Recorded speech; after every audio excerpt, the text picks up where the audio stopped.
Une image de paix retrouvée. C'est le Sinaï du Nord aujourd'hui.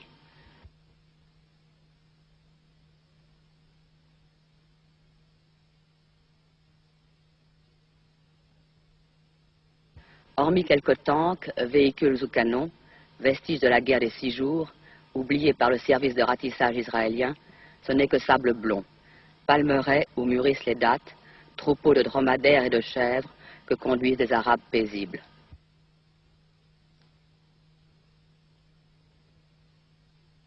Et près de Romani, un soldat israélien offre du café à l'un des rares habitants du hameau. La Méditerranée est là, toute proche. Tout ce calme n'est qu'apparence. C'est au large de Romani que les Égyptiens ont coulé, samedi dernier, à coups de missiles, le destroyer Eilat, l'une des 2 plus importantes unités de la marine israélienne. 47 morts. Depuis samedi, le Moyen-Orient et le monde retenaient leur souffle. Quelle allait être la riposte israélienne? Nul n'ignorait que cette perte avait causé un véritable traumatisme chez les Israéliens qui, après avoir remporté 3 guerres contre les Arabes, s'estimaient invulnérables.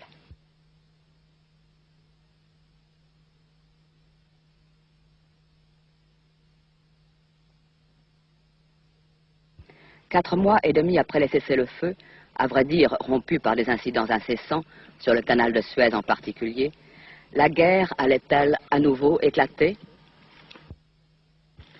Et mardi dernier, c'était la destruction par l'artillerie israélienne des raffineries de la ville de Suez, à l'extrême sud du canal, lorsqu'il débouche sur la mer Rouge. Jérusalem affirme que c'est l'artillerie égyptienne qui a ouvert le feu la première. J'ai à côté de moi un soldat qui était à Porto Fic mardi et il va nous expliquer ce qu'il a vu.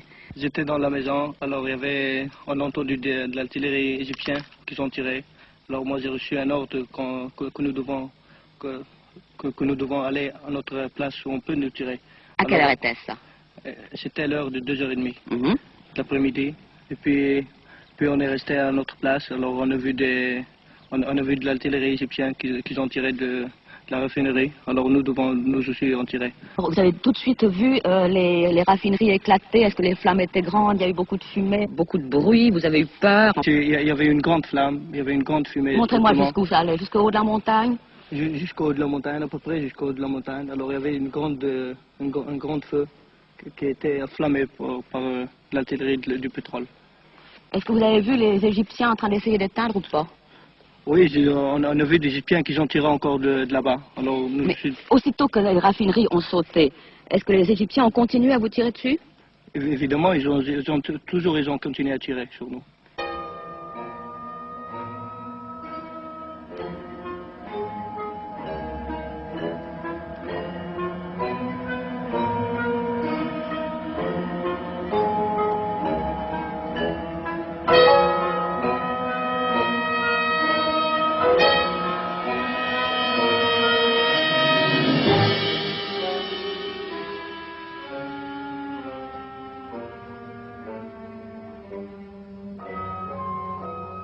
Actuellement, le mouvement d'exode s'amplifie et l'on dit même que pratiquement 1/5 seulement de la population de la ville de Suez et de la ville de Porto Fic se trouverait encore ici. Les autres ont été rapatriés dans la région du Caire et hébergés par leurs familles ou regroupés dans des centres d'hébergement.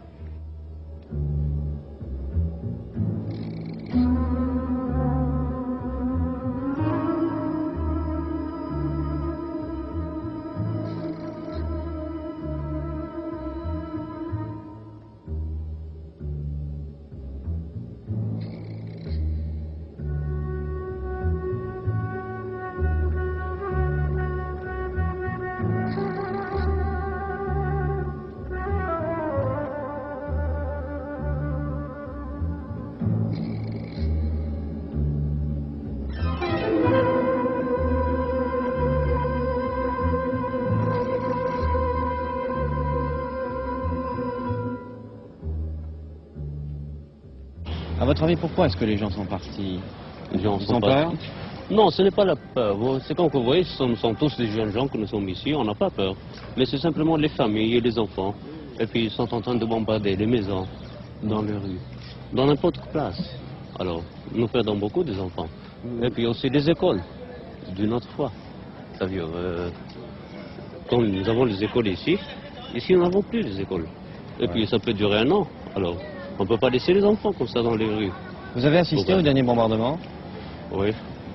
Je n'ai pas perdu un seul. Tout j'étais ici, présent.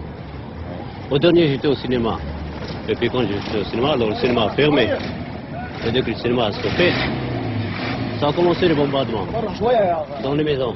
Alors quand vous voyez les fusées, alors ça fait... Ça rend fou.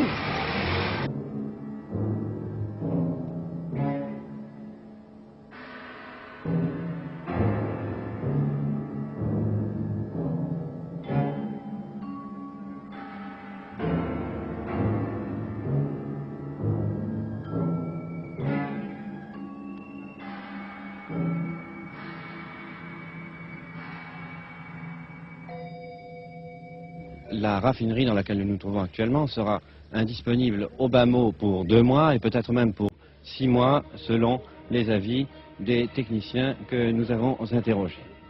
Il y a un autre élément, l'oléoduc qui transportait le pétrole depuis le port de Portofik jusqu'à ces raffineries que vous voyez aurait été également entièrement détruit par les tirs, les coups au but de l'artillerie israélienne.